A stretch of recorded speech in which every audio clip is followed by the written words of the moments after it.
India have won the series. They're going to get back for two.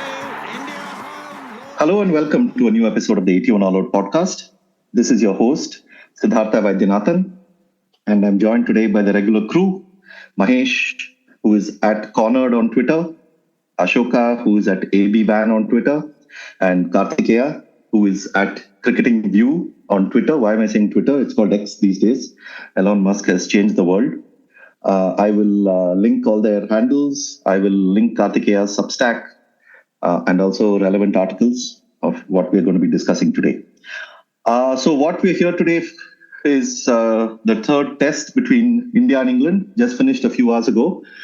India won by a mere 434 runs and go 2-1 up in the series. It's unlike the first two tests, which ended up being close for most of them. This test was close for 2 days, and then the last 2 days were absolute dominance by the Indian team, both with bat and ball. The focus here, the focus for 90% of the media will be about the English batting and the B word. But I would like to focus on, give absolute total credit to the way India bowled on the third day and the way they built on the advantage after that. At the end of the second day, England were 2 down and they were going at a really quick clip. Duckett had batted really quickly, and it looked like on that flat pitch, England were, may get somewhere close to India, even though 445 is a really big score. Looked like the pitch would help them get close, but the bowling on the third day, especially the third morning, Ashwin was not around because he had to attend a personal emergency, but the 4 Indian bowlers, Kuldeep, Siraj, Bumrah and Jadeja, absolutely fantastic. Sort of showed what makes India such a good team over the last, 8-10 years.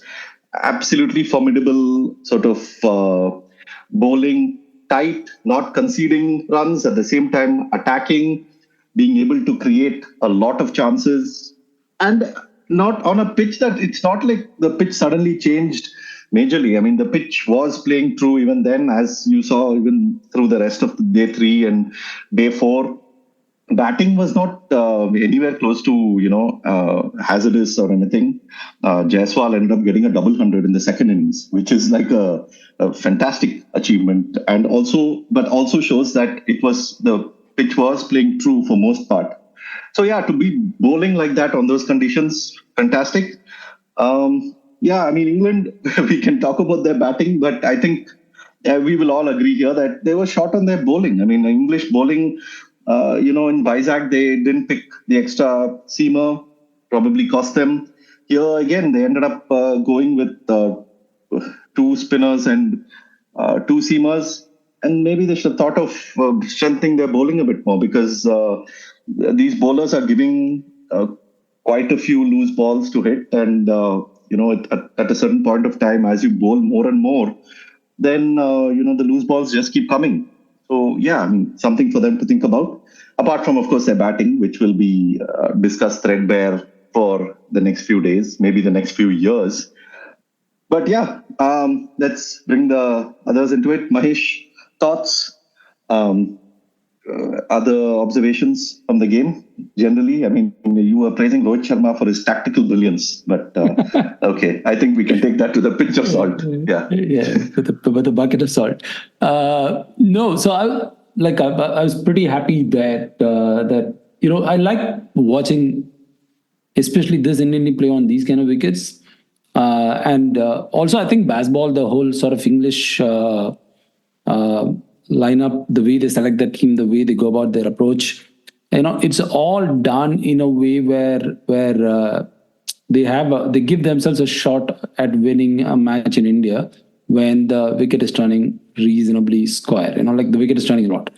Now, when the wicket is turning a lot, the difference between, let's say, Ashwin and Hartley gets reduced, and Hartley's lack of control is not penalized as much as the fact that he can spin the ball a lot. And also their aggressive batting approach, for instance, works well when it's a bit of a lottery, right? Because if the par score is 200, for instance, if you don't have good technique, you can get all out for 100, 150. The pass score is, let's say, even 250. You can get all out for 150. But with an approach like the way they have, they could actually surpass the 250 on occasions, or get closer to 250 as often as possible. So the Hyderabad, and of course, KD has highlighted this before, which I wasn't warming up to as much as I do now, because I don't rate Ollie Pope as a particularly good player of spin. I think he's a very, very average player of spin. And for him to survive all the chances that he did proved to be the difference eventually. So you take that out, and the fact that the final innings was quite unplayable. The rest of the matches have been explained by the quality of the bowling attack between India and England. I was also quite pleased to see India go with the lineup that they did. That even though they are missing a lot of experience in the batting, they still didn't sort of yield to the temptation of playing an extra batsman. They still went with 5 bowlers, even though the batting lineup looked reasonably thin. Sure, there is potential there, there's promise, but Patida just is playing his second match. Sarfaraz is playing his first match. Jurel, is a good replacement because they believe Bharat was perhaps not adding enough value as a batsman. But even he was playing his first test. Gill had a good 100, but he's not been in the best of form of late. It was a bold call. They went ahead with it, and then they lost Ashwin in between. But the bowling is still so good, right? We do not appreciate Siraj as much because we have Bumrah, but even Siraj is so good. And Kuldeep was magnificent. The way he bowled on the 30 was a joy to watch. He's a magician. It is so unfortunate. Like we talk about Murli Karthik, right? He got stuck between Kumble and Harbhajan. This is a different magnitude altogether. Kuldeep is a genius. To kind of lose a bowler's prime like that because you have Ashwin and Jadeja is so unfair to the man. And I'm so glad we got to see him. And also personally for me, for instance, it's really not fair to Kuldeep, but like the kind of statement that Shastri made after his performance in Sydney, where he'll be the first choice spinner abroad and all that, kind of taking a shot at Ashwin. It didn't go down particularly well with Ashwin fans like me, but to watch him bowl was so magnificent. One, it's difficult to pick him, and two, even if you pick him, even if you know it's a googly, how are you going to play it? And the ball turns so much, and at least earlier he used to bowl with a lot slower. Now he's got the pace as well. I don't know. I really hope we get to see a lot of him. It's been an absolute joy watching him bowl.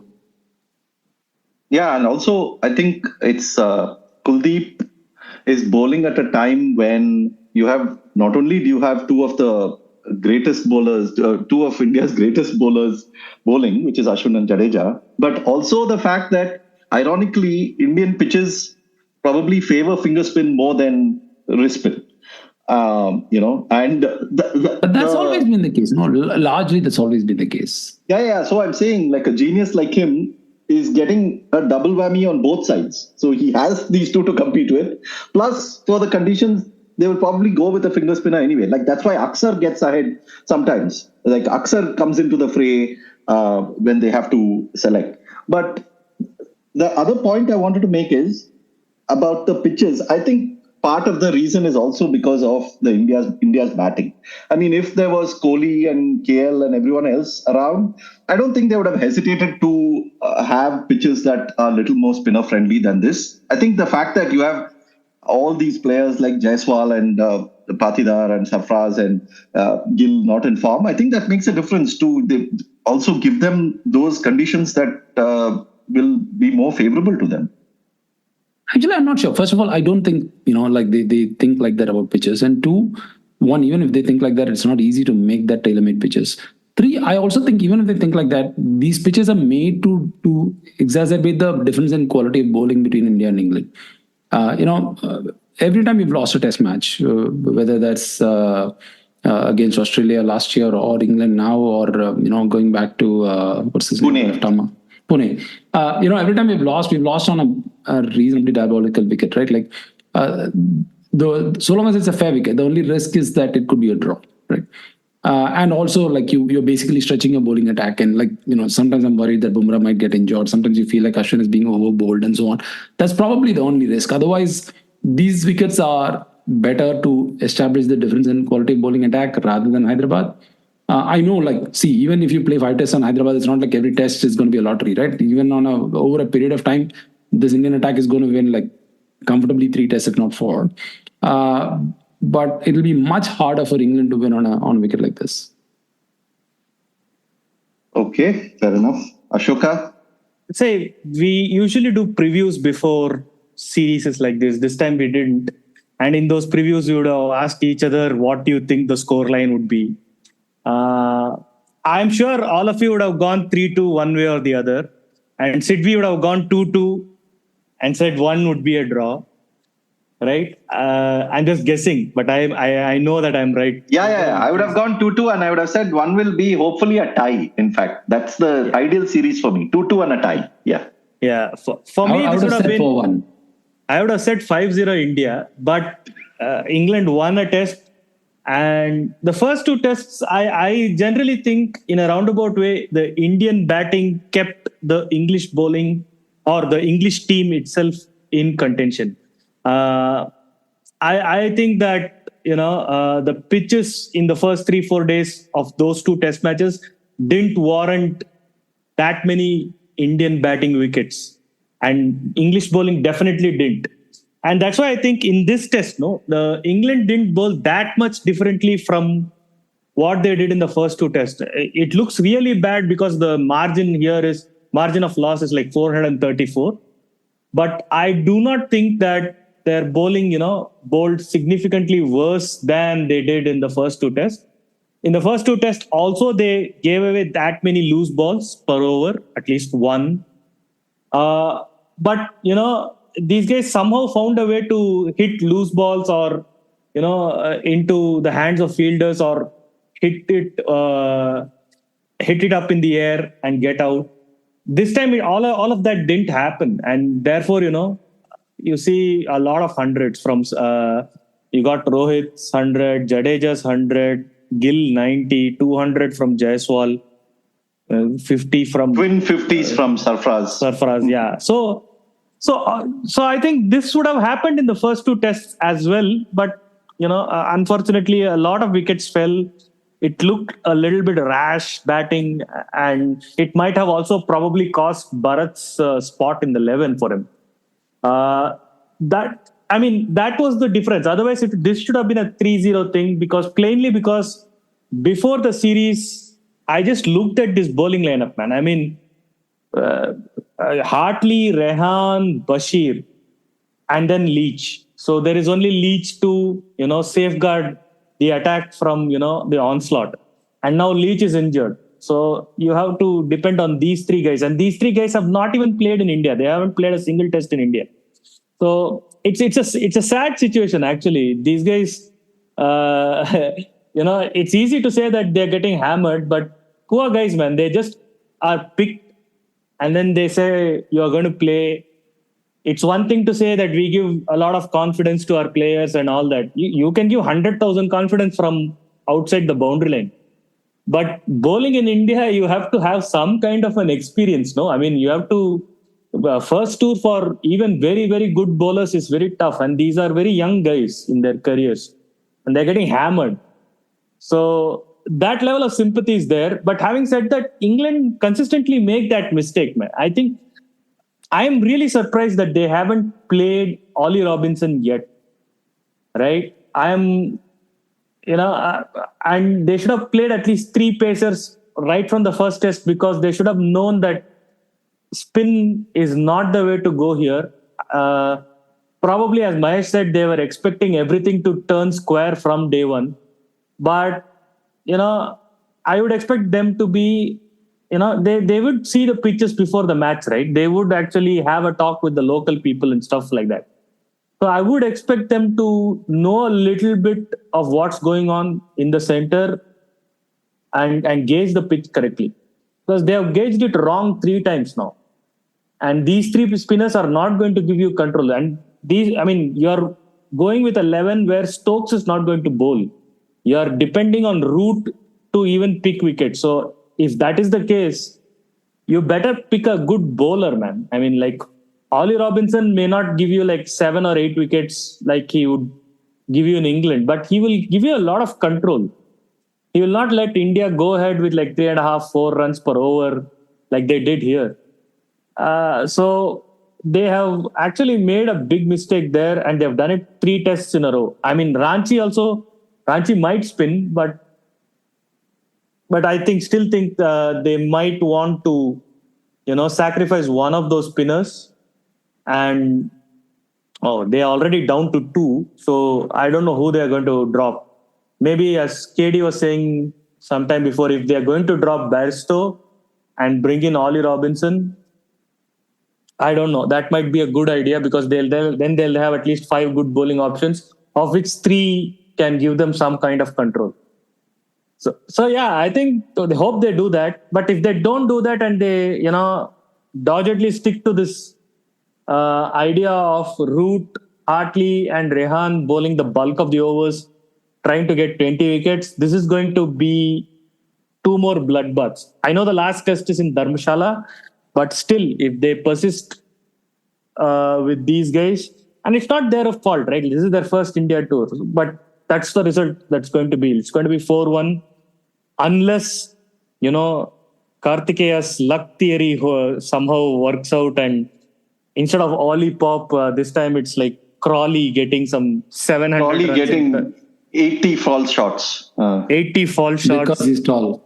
Yeah, because he's tall, 6 feet batsman and scoring a double. And I don't know. I mean, besides all that, I don't see how England are going to win a test with this spin attack.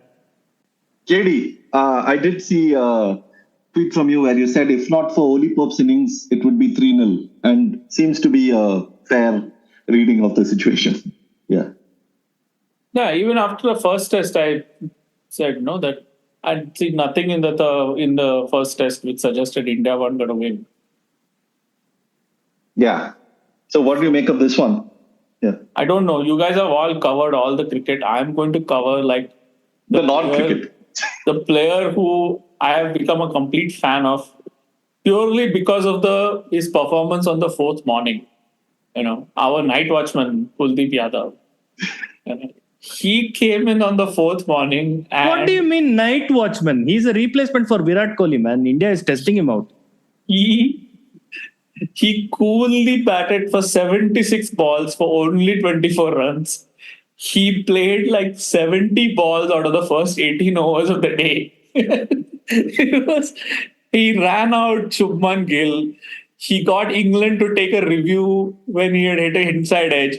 Then he got England to not take a review when he was actually out. I mean, he lorded it over like that whole session. It was like... Dude, the Hindu, there is a reporter who covers cricket for the Sports Star in Hindu, Amol Karadkar. Okay? Amol Karadkar says, to all those who are surprised with Kuldeep Yadav's batting abilities, he was Uttar Pradesh's highest run getter and highest wicket taker in the 2016-2017 Ranji Trophy season. Okay? Now, that is what Kuldeep Yadav's pedigree is. Why you're doubting that fellow's batting? Poor guy. He's a terrible batsman, okay? Let's not... he's not even like he's far, far, far away from being like Akshar Patel level. He hit a 6. I mean, the guy hit a 6 and still made only 24 and 76 balls.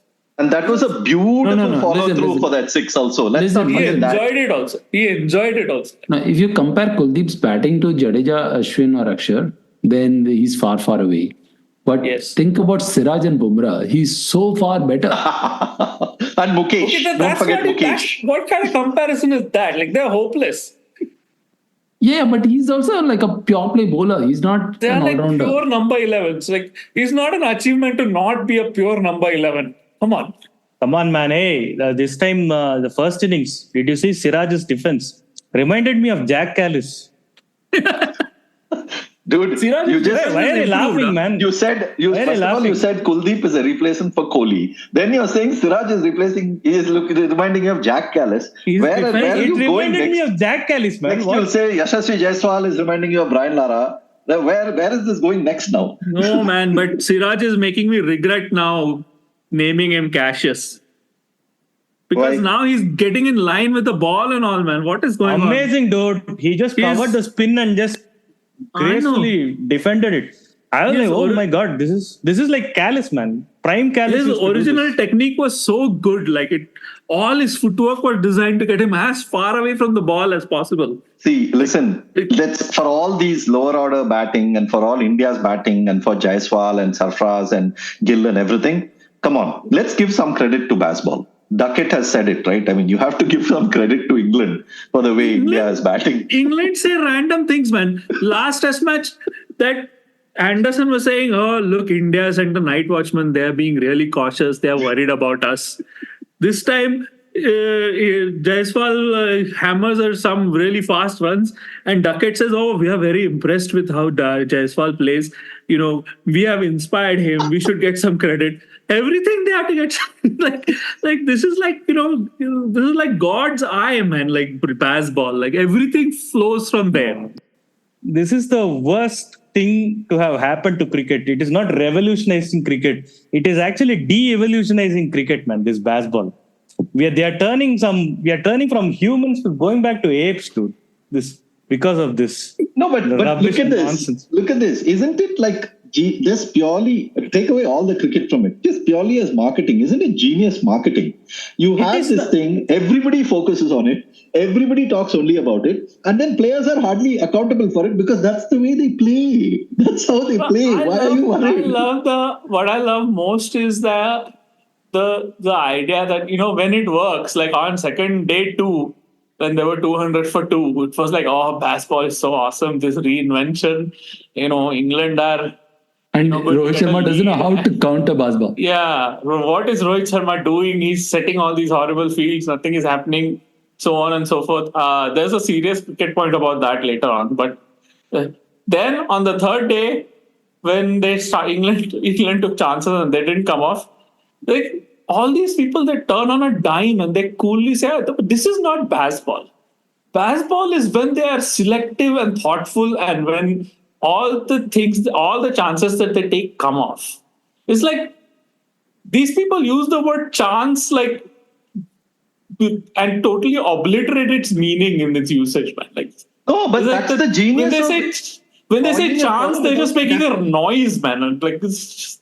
No, but Kartikeya, that's the genius of coining a term without a definition. So I do.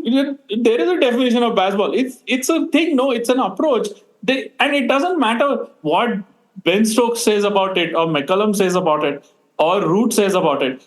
They play it. No, you can see it on the field. No. Within the laws of cricket, you can work out what they're doing. No, they're taking chances. According to one of the English commentators, I'm not sure if it was Graham Swan or Nick Knight. Apparently, the definition of Bazball is just have a positive intent in whatever you do. For me to understand what positive intent is, tell me what a negative intent is. Don't bother. It doesn't matter what anybody says. That's the beautiful thing about cricket. You can see everything that happens on the field. None of it is secret. None of it is a mystery. None of it is magic. It is all happening right there in front of you, covered by 27 different cameras. Okay, you can work out what they're doing. No, that's why, KD, that's why you're wrong. There are a large section of people who believe that there are things that you absolutely cannot see, like like the mind. No. Okay, if they truly believe it, no. I'm happy to concede that. If they truly believe it, they should not have an opinion on it. If you truly believe something that can't be seen, there's something going on beyond your grasp. How can you be so sure that I fully understand what's going on?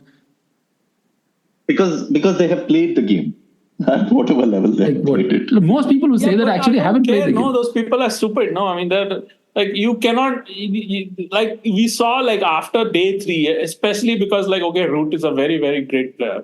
As in genuinely, he's probably England's best player since Len Hutton. That Len Hutton finished in the 50s. So that's now 75 years, right? So he's a really, really great player.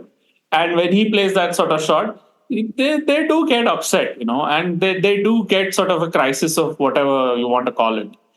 Confidence or faith or whatever. Common sense. That's the word you're looking for. Crisis of common sense. And game awareness. Yeah. Game awareness is what? It means that, when you sweep from the stumps and you middle it, it's game awareness. When you sweep from the stumps and you don't middle it, it's not game awareness. After Root got out, Duckett on end of the day told media that sometimes we take these chances, it comes off, and sometimes it doesn't, and he finished it there. Yeah. The funniest thing I've seen is people are quote tweeting it saying that why is Duckett speaking like KD? There's nobody saying that. Come on. I can show you tweets. Who's saying that? Are you crazy? Ben Duckett has been compared to KD. I think it's a win for 81 all out. Yeah. No, it's an honor for Ben Duckett. No, but he's right. No, He's right. But I think, for instance, that Joe Root's shot in the second innings was at least as bad as his shot in the first innings. If we are to say that, taking a chance is a bad shot. I mean, he's sweeping from the stumps when the ball is turning, man. What is he doing? If he misses, he's dead. Like there's no notion of a second line of defense or anything like that. The second line of defense is suicide. I would agree with you if you are just talking of Joe Root's second innings shot standalone.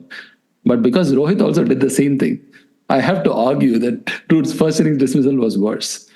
Yeah, but Rohit Sharma did it when they're like what 220 ahead or something like that, man.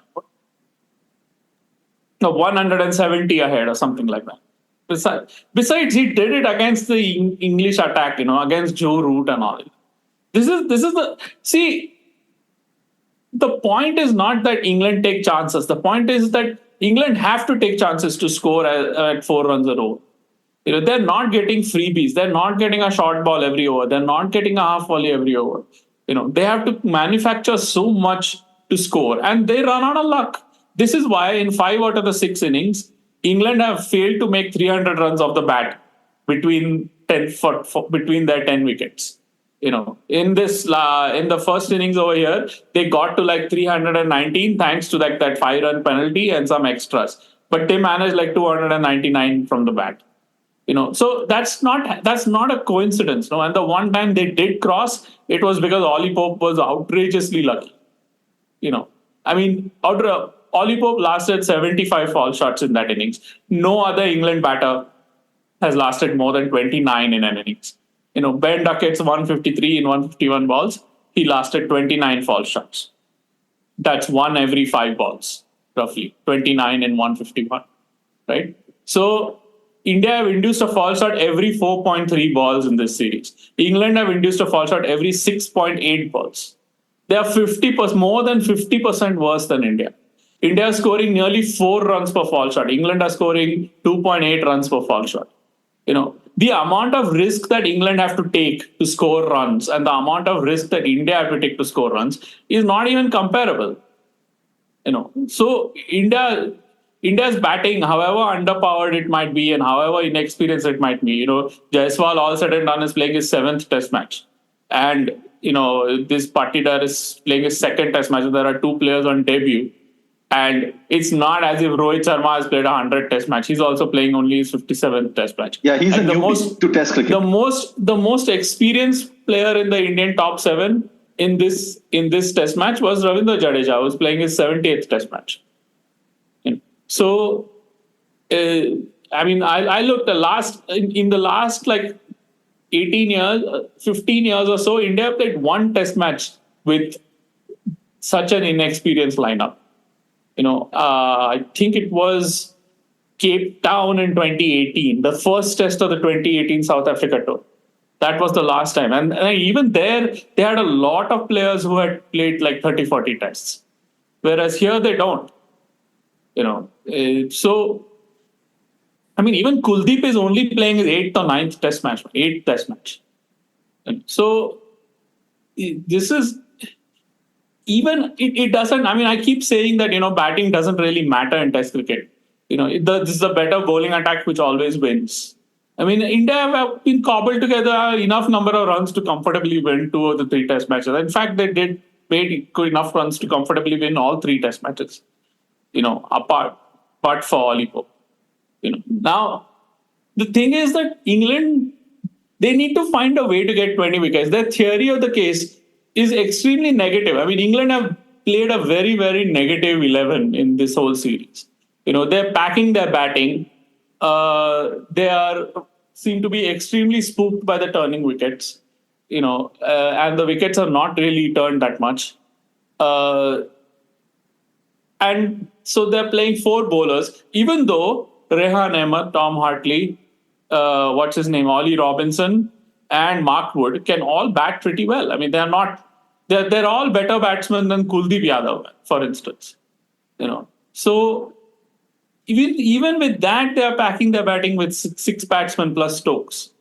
And to add to that, to make matters worse, they have one fast bowler who's 41 years old, who can't really bowl long spells, who they use in short bursts, who bowled 13 overs, 12 overs in the first 82 in India's third innings, and then poor guy got hammered by Yashasvi Jaiswal, who was by then batting for a declaration.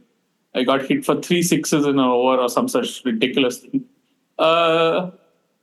And he's also put in an impossible position. Their bowling has just not come together, and they're not even willing to pick the bowlers that they have. I mean, everybody says that, Bazball, all attacking this, that. I mean, in this series, they have been negative, man. I mean, their whole theory seems to be that we'll wing 20 wickets as a rule, and then we'll make whatever we need to against a vastly superior bowling attack. And it's a losing strategy. It's a losing approach. It's not a sustainable approach. Now, Yeah. okay. No, but one thing I've probably seen in the defense, to your point, KD, I think the fact that they came prepared for square turning wickets, I think this is not a bad approach, right? It's not like they are blessed with choices. It's not like they have an Ashwin and they're not picking, or it's not like they have a Bumrah and they're not picking. Given the resources that they have to come and compete in India, they are basically going for as competitive a choice as possible on the premise that they were going to get turning wickets. But like Ashoka pointed out, but what I'm surprised about is that they do see the wicket on the morning of the match before selecting the final 11. Do they not think about the fact they would still go ahead with it? That's my only concern. But it's not like if they play Ollie Robinson, it's going to change the competitive nature of the match too much. To be honest, it is still a thin attack on these wickets against this team. Yeah, but I don't know. I would have played Robinson, Wood, Anderson, Rehan, and Hartley, especially once Leach was injured. I would have played those 5, and then I would have played one out of Bairstow and Forbes. That would have been my attack, because that also gives some extra cover for Anderson. It gives England a much higher quality attack. And as you've seen, like Bumrah and Siraj are able to move the ball in India. They're able to move the ball in the air and off the pitch. Now, Ollie Robinson is a really good bowler. He's at least as good a bowler as Siraj. That would have added a lot of quality to their attack. It would have given them a lot more control, because I don't think, the Indian batters would have scored boundaries as easily off the England fast bowlers. So they would have had, they wouldn't be forced to use Joe Root to open the bowling, man. That's just ridiculous. Joe Root is not a full-time bowler. He's not got the control of a full-time bowler. He doesn't turn the ball as hard as a full-time bowler.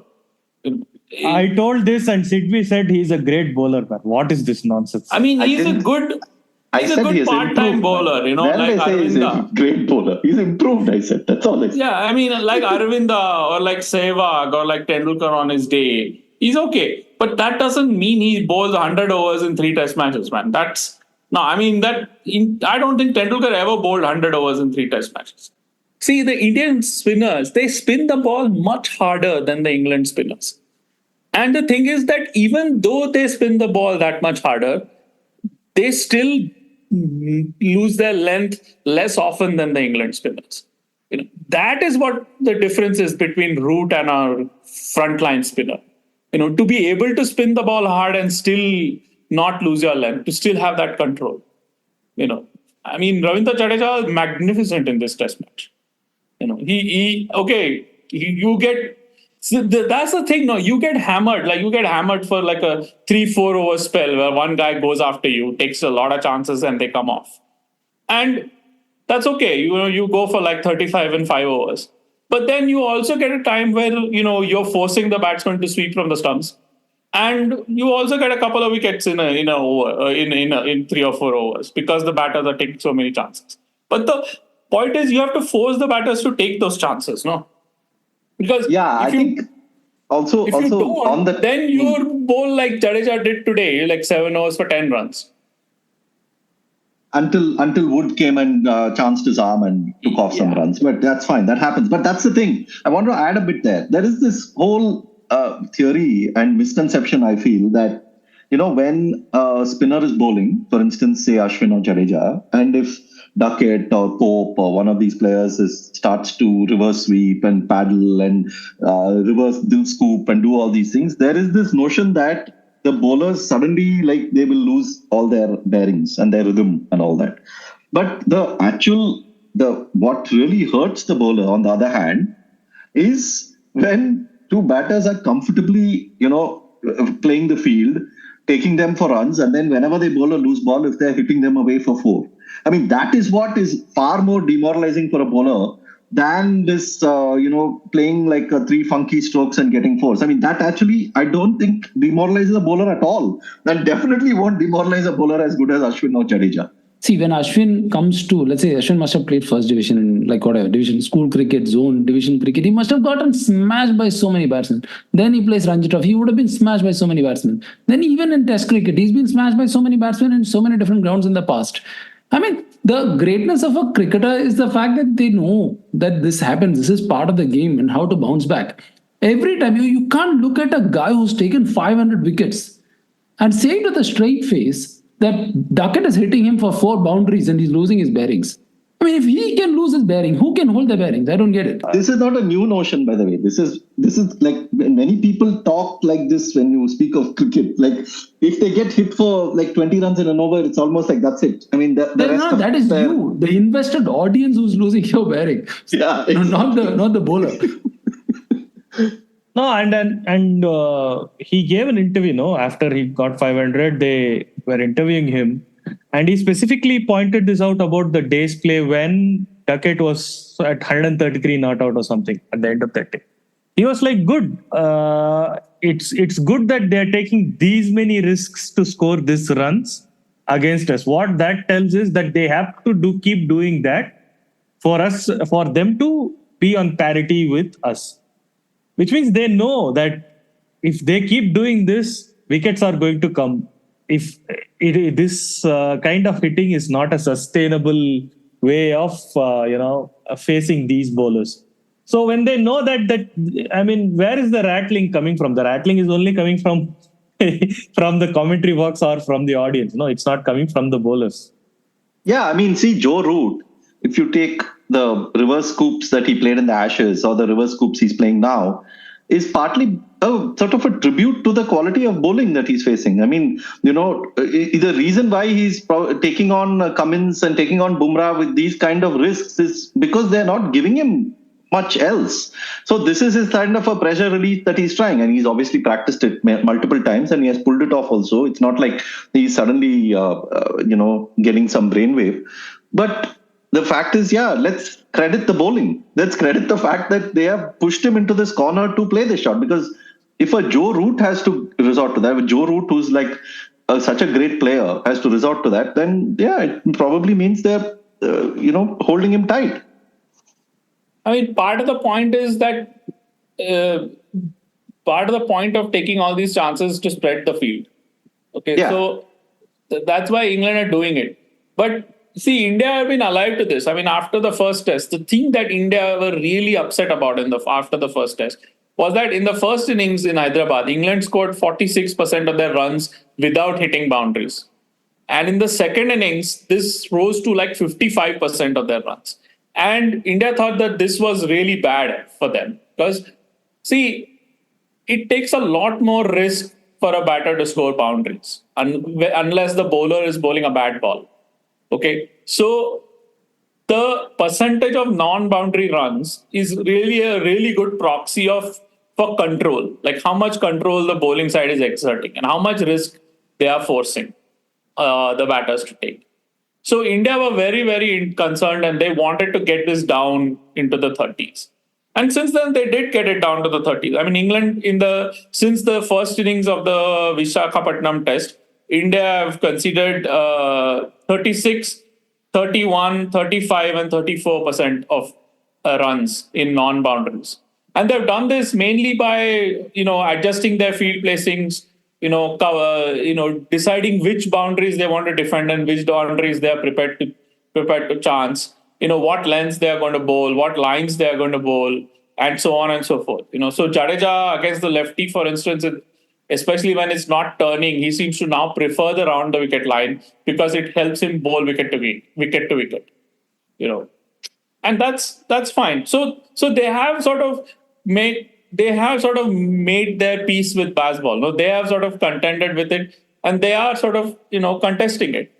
It helps that they have a lot of really good bowlers, and they don't have any weak bowlers like they did when Bumrah and all these people, Bumrah and Shami were unavailable. So it helps that they don't have. I mean, even Mohammad Siraj. Mohammad Siraj attacks so much, but he gets the ball to do so much in the air and off the wicket.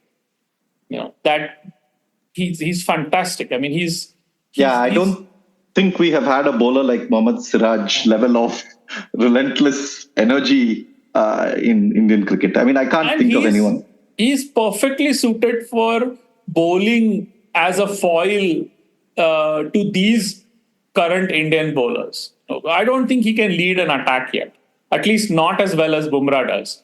But I think as a change bowler, as a sort of a enforcer is the word you're looking for, Kelly. As the first change or second change, he's a really good option. I mean, he's a really he's a second and third change, first and second change bowler who's always chasing wickets, and that's a rare thing. So he attacks a lot, and he goes for runs, but that's okay. India can afford that because Jasprit Bumrah is not going for any runs. He's considered less than 3 and over in this series where England are playing Bazball. I mean, I think he's taken his wickets at 13 apiece or some ridiculous thing. I mean, so he's on a different planet to everybody else. So, I mean, the mismatch is sort of emerging so clearly, and England needs a lot of breaks to go their way. I think they need to win a toss like the one they won in Chennai in the first test in the last series, where they get one day where the ball is not turning at all and it's completely flat. And then subsequently, on subsequent days, the ball turns more and more and more so that they have that 1 day's worth of runs as cushion. Where, under Bazball, God knows, they'll make maybe a 380 all out or something like that. They need that kind of cushion to achieve some parity with India. And also get India to bowl fourth so that, their less accurate bowlers are able to extract some things. Because, I mean, I know you guys disagree with me about this, but I think these wickets, while they are better in that they produce bigger scores, while they're better in the sense that they produce bigger scores, they are inherently unfair, because, only one side gets to bowl on the first morning and only one side gets to bowl on the fourth day, in the fourth innings. So the toss decides a lot of things. The toss is worth about 40 runs in India. I don't know. I think that the turning wickets are fairer in the sense that they are always turning. They are always offering. They're also more entertaining, at least for my personal satisfaction. I love turning wickets much more. Yeah, but I think all sorts of forces are, in favor of these wickets. Yeah, you mentioned TV. No. But after the whole World Test Championship sort of cycle, we've seen a lot more skew towards the seaming and the turning wickets than these type of wickets. Yeah, so when I say I like these kind of wickets, it's primarily from the perspective of the fact that this is a reversion to the mean. The mean has been so heavily skewed in the last 4 years towards that side. That even the insecurities of the fans, and sometimes even when we discuss it comes out, that we are not used to these kind of wickets for a while. I mean, this is like when I think of, when Kumble was, when Sidhu was talking about the perception that people have that bowlers have lost their bearings. I was thinking about Kumble, right? You think of Kumble, just like close your eyes and think of Kumble, like in 3 images of Kumble. One, you'll think of a celebration. And 2, you'll think of his frustration. He's always frustrated with something on the field, right? Why was the fielder not there? Why was the fielder not diving? He's always kicking the ground and all that. Yeah. Like if you wanted a definition phase, like a meme phase of losing their bearing, it's Kumble's phase. And how many wickets he got? Like more than 600.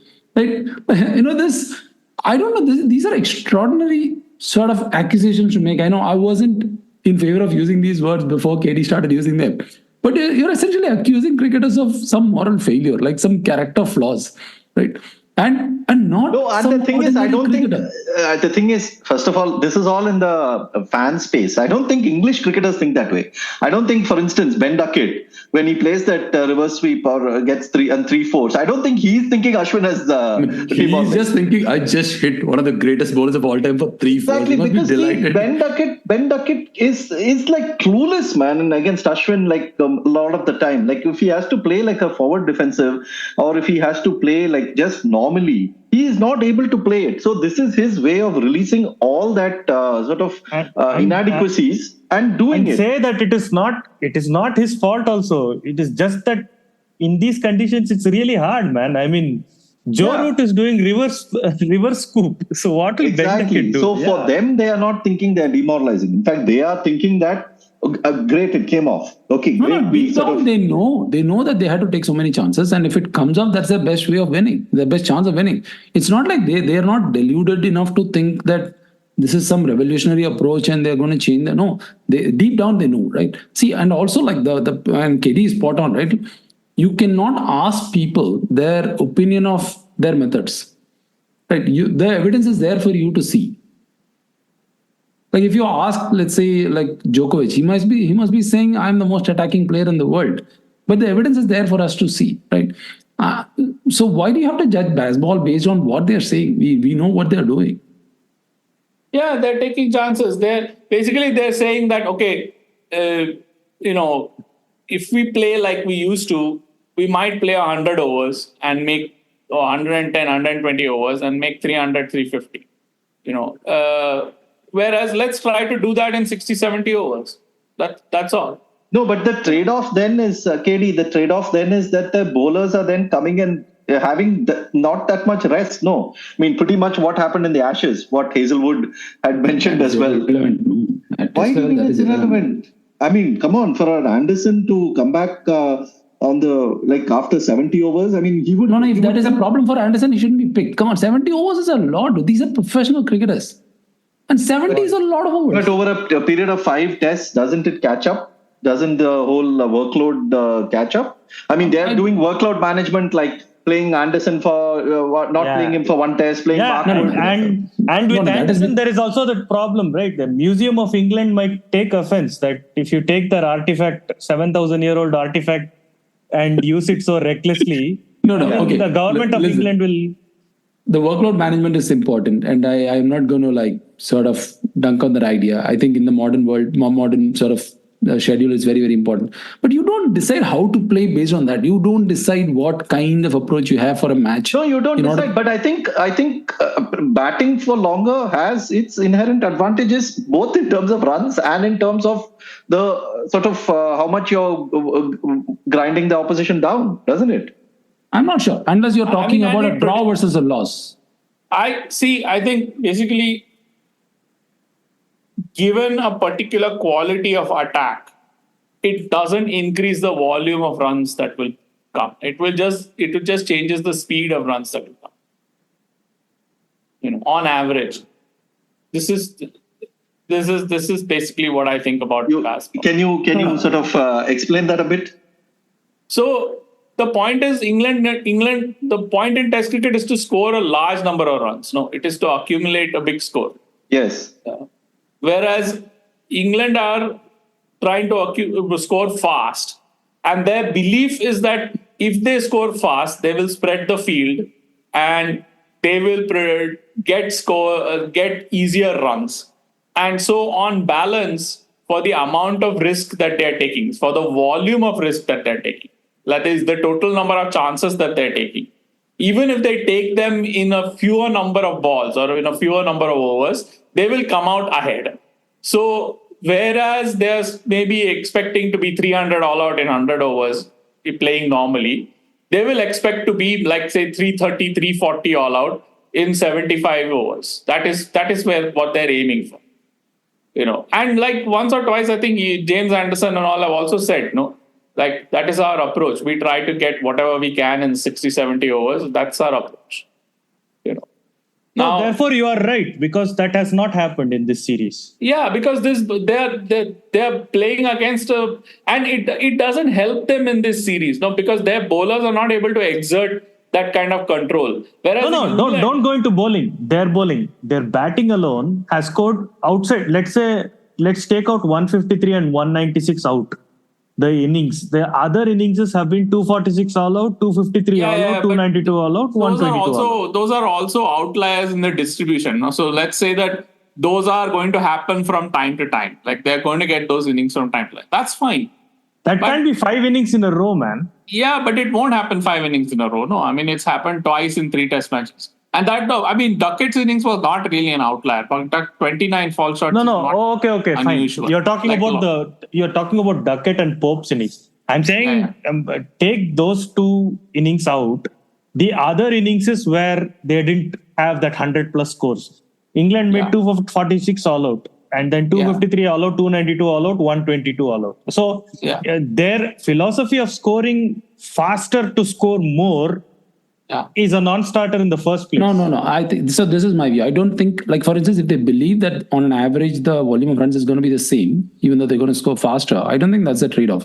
The trade-off is that if you have an era of deep bowling attacks, and if you have an era of pitches being heavily skewed towards like seam and spin, therefore like sort of getting result in less than 4 days, the Bazball approach is going to give them basically scoring faster is going to help them score more than the par score on more occasions than not, and therefore it's going to skew the odds in their favor, which I buy into. But it's the inverse is that on a wicket like this, the Bazball approach is kind of suboptimal because they're not built to score long.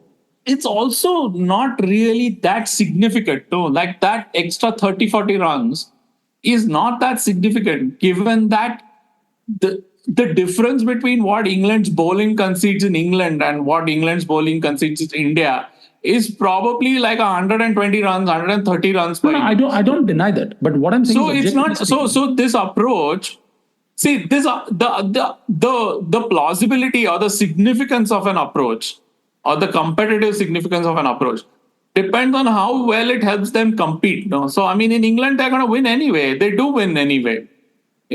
Whereas in India, their bowlers are just not able to keep India down below 400. No, I mean, India made 400 3 times in the first innings. And for this bowling attack, that's a lot of runs. No, I don't deny that. But the point is, if a certain approach is going to give you 40 extra runs, even if like the consequence is not going to be changed significantly, right? But that's a good approach. But when you Mahesh, the point is that fine, it's a good approach, but it's a good approach. It's trivially a good approach. If they want to compete in India, they have to find a way of bowling India out as cheaply as India are going to bowl them out. Okay. No, KD, if you see mathematically, right? If you see mathematically, you said winning the toss in India as a 30-40 run plus, right?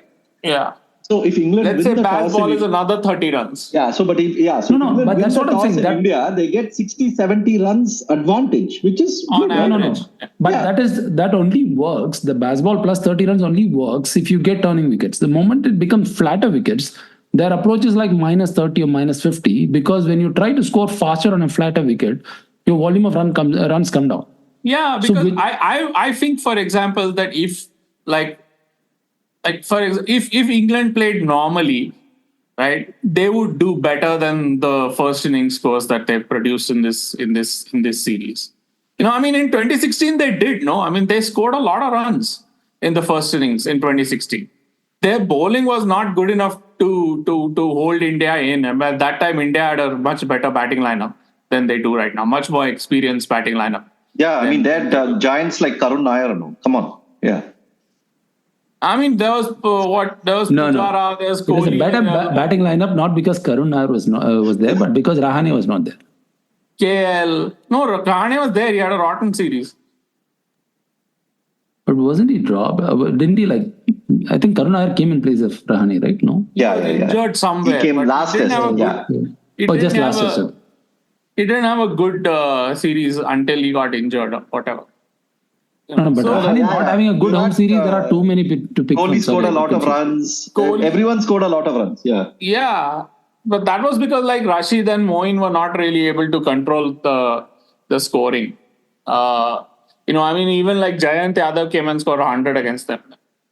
Yeah, correct. Remember that great innings. Yeah. But England did score a lot of first innings runs. No? I mean, and against this underpowered Indian batting, inexperienced Indian batting, if England were able to put up 370, 380, especially if they put up those runs and kept India in the field for 4 sessions, 100, 105, 110, 120 overs, if they kept India in the field for that long in the first innings, that would mean that they're always in the game. And then anything can happen if they compete on the first innings. Right. And it would also mean that, Bumrah and all would be far more tired because they would be bowling far more overs. So in both volume terms, I think, and these are good players like Bairstow, Root, and all. If they don't sort of get in this habit of trying to sweep from the stumps, after every time that they have to play a maiden, what is going on here? Why are they doing that? But that's the way they are playing. That's their method. And I think that the whole sort of Bazball is sort of trivially important to England's fortunes in India, because their real contest is whether their bowling can match the Indian bowling, and it can't. So, and what's more, on the evidence of the first 3 tests, they've basically given up trying to compete on that front. Because they're not even picking the bowlers that they've got. This is the part that I don't understand. This is the part that's difficult to square. No, I think the last series has totally scarred them to an extent that they think that they're going to get the Akshar Patel demolition kind of pitches. Yeah. But this is interesting. Rohit Sharma has been using the second innings of matches to give his out-of-form spinners some practice. Last match, it was Akshar Patel. He bowled him for 13 overs. And then Akshar Patel, his length was immaculate as usual. But I think one of the problems Akshar Patel has is that his length is so good that he's becoming predictable. They know what his length is going to be. I told you now, I gave you the figures for Ravindra Jadeja, how much he under pitches and over pitches. 15.6%. Akshar Patel over pitches or under pitches in 8% of his deliveries. Okay. He's ridiculously accurate, but he's not getting enough from off the pitch at these conditions. So I mean, these are not really finger spinners conditions. In both Visakhapatnam and here this is why the wrist spinners are coming into the. What are your thoughts on the right-handed Rishabh Pant, who made his debut in this match? Man? He's played Sarfaraz better spinners Khan. in the Ranji Trophy, man. Yeah, that's true. And it was very evident that he's, so comfortable in terms of how he uses how he goes front and back to the spinners. And if there was long hop, this guy's he's going almost and hitting the wicket keeper, man. That's how far back he's able to go. And then he's happy to come down the track as well. Good I mean, of course, keeping in perspective the pitch and the bowling and everything, but it's a good start and could have easily, 2 twin 50s to start with is good. I mean, unlike, I think Rajat Patidar has got a bit of, has had a bit of a difficult run, and he also had the ball that stopped on him in the first innings. Sometimes you get it and you get out. But yeah, Sarfaraz has been able to make the runs. And yeah, he looked. So one of the things that I really liked about Sarfaraz's batting is that he played like the very old school Indian batsman against spin, right? Like with Shreyas Iyer, for instance, who's to me like he's an exceptional player of spin, but if he wants to hit a six, he'll hit it right over the fielder's head, right? But Sarfaraz was always finding the gap, even when he was hitting like in the air. He was always hitting to a vacant field. And every boundary, whether you're sweeping, slog sweeping, hitting straight, and he was comfortable going, taking the aerial route. I mean, you might argue that the spinners were not like great, but even here, he had far better control against spinner than Rohit, for instance, right? When Rohit wanted to attack, he missed quite a few balls. It's worth making this point about aggression because we hear endlessly about England being aggressive when actually they are an extremely negative team. They're jam-packed with batting. They pick their bowlers for their batting. They don't pick enough bowling. They're very, very negative. Whereas look at India. I mean, India are playing 5 bowlers. After losing the first test, they still picked 5 bowlers. And not only that, they even picked Mukesh Kumar as the 5th bowler, even though like he's untested. Because like they have to play him. Like how else will he be tested? How else will they find out how good he is?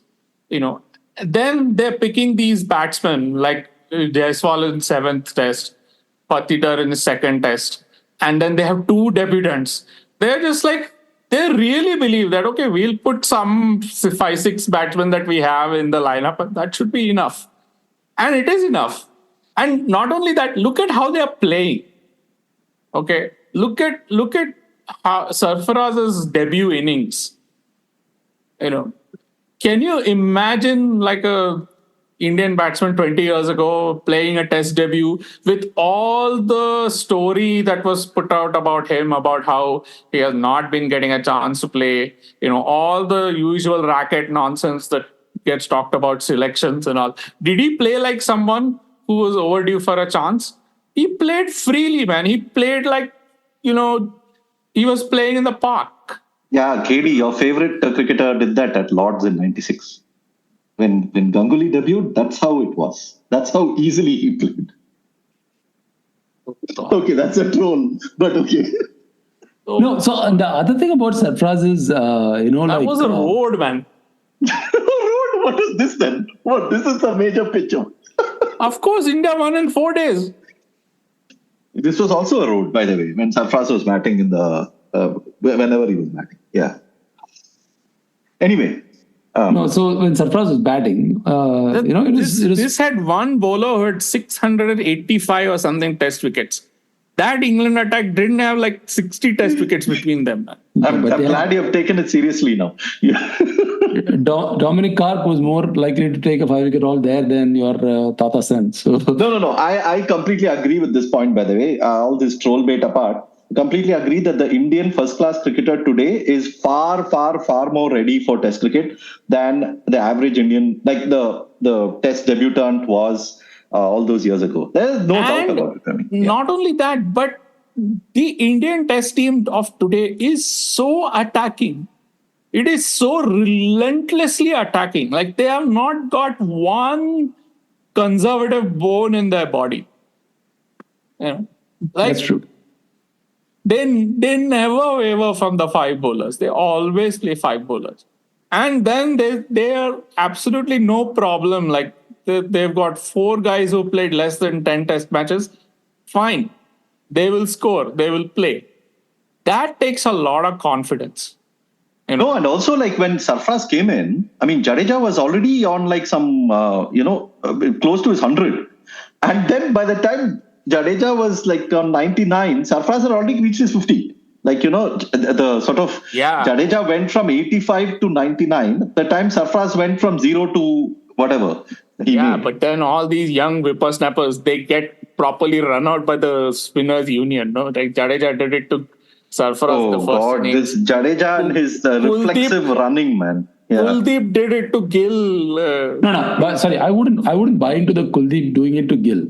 Gill is someone who plays like royalty. If the ball doesn't cross 30 yards, don't ask me to run. He denies every single to the other batsman when he's at the non-striker's end. I'm like, what is the hurry? You have never shown any inclination to run. Why did you want to run? Kuldeep called, no? And Jadeja ran himself out in the first test. So basically, he has run out. He has had runouts in all the tests that he Jadeja has is played. That he has played. like he's good at everything, but he is shit at running between the wickets. He has this annoying habit of like hitting the ball and then taking like 3 steps down the pitch. Yeah. There was that famous match, no, in when Tendulkar scored 175 in Hyderabad. Hyderabad, Uppal. Yeah, I was Who there. will ever forget that run out? That it started from there only. See, India is such a strong team now, and they have such a wealth of players. You have had Kohli been playing, and had KL been fit, had all these. Then there's a good chance that Sarfaraz doesn't get into the team, and perhaps going forward he doesn't make make a debut at all. So the reason why I'm with what the innocent joy that whole thing gave me was, it's great that this player who has been doing this over a period of time gets to play a test. Maybe he'll play another, maybe he'll play a few. Who knows, when the other players come back, then he'll probably go back to domestic cricket, as it usually happens. But fine, there is a joy in like having that cap, right? To be test cap number 311, I think he was. Guys, this is not giving me joy, man. This is actually not giving me any joy. You know why? Why? You know why? Fine, okay. One Mumbai player got a debut. You guys are talking 700 hours about this. One Tamil Nadu guy, after like million years, one proper Tamil Nadu player has done something that no other Tamil Nadu guy has ever done. Or only one more Indian has done. I don't think any of us is going to disagree that he's at least in the top 5 greatest cricketers of India of all time, right? Yes. Perhaps Yes. top 3. Yes, perhaps, yeah. Perhaps That's unanimous. top 1. No, for me, he's number 2. Bumrah, Ashwin.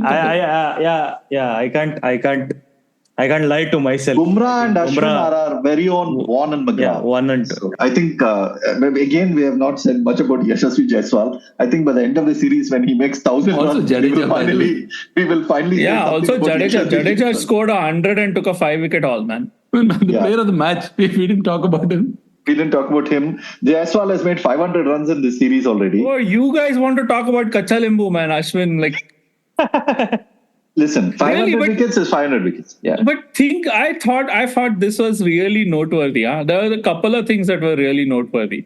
And while I tell you what the first one was, I'm going to try and remember what I thought the second one was. So the first is that Rohit Sharma, I was really surprised by that long spell he gave to Akshar Patel on the 5th morning in the last test match. And I was also surprised that he took Jadeja off today. Okay, there was a lot of runs to play with, but I mean, the declaration was also quite, generous. He gave them like 9 hours of batting, and like the rate at which England bat, in 9 hours, they would have scored 550 easily. Like if they lasted 9 hours, they would have scored 500.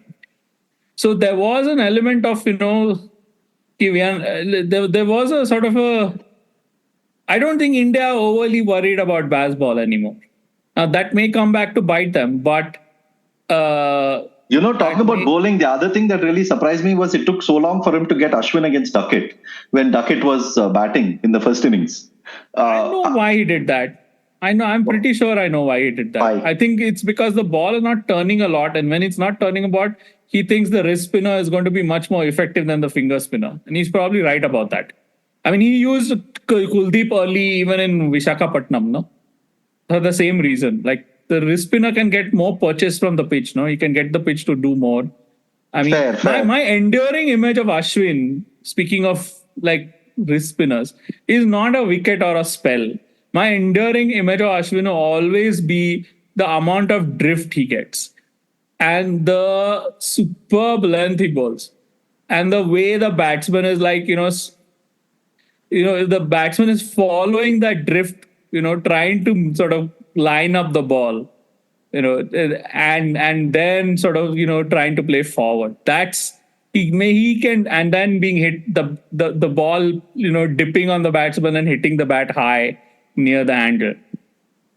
That's my enduring image of Ashwin. That is what makes him a great bowler. And that is also what makes Jadeja a great bowler, because he can also do that. Because Ashwin gets the drift, he gets a lot of wickets. No, he also gets a lot of drift. I mean, this is not. It's these are things that are hard to notice on TV. For instance, you'll be surprised by how many people think that Kuldeep Gill missed a straight ball in the first innings. It was not a straight ball. It swung in and seamed away.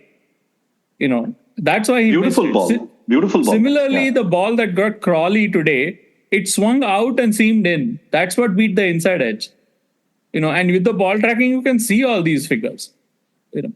Speaking of that, I now remember what I was going to say. So I think Gill has made a small change in his batting. He's in the first innings and in the previous test match also, he was poking a lot outside off stump. And that was because his back foot was sort of, I think, staying planted on leg stump. He was not moving across. So he was not able to cover the line of his off stump as well as he would have.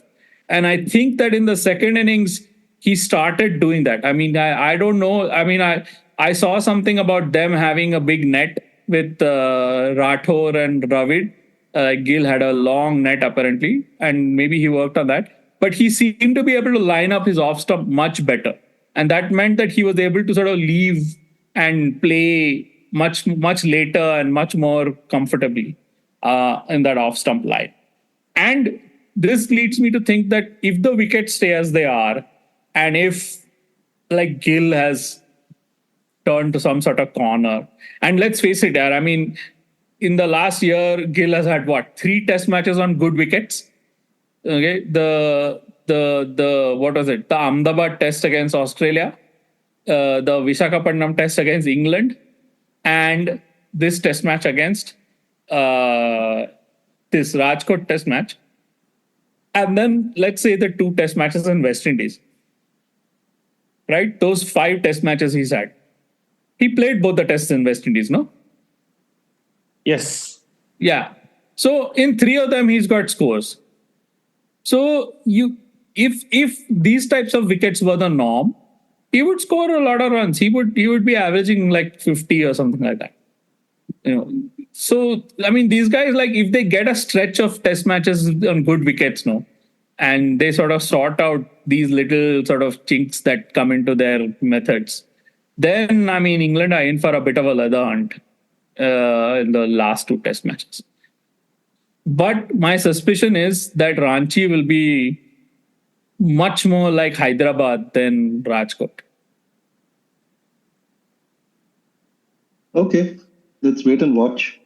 As I said, we will get to Jaiswal and Jadeja at some point. Hopefully, they score more runs and do more. Jadeja takes more wickets. But Jaiswal will have to score a 3rd double-hundred to get our attention. Which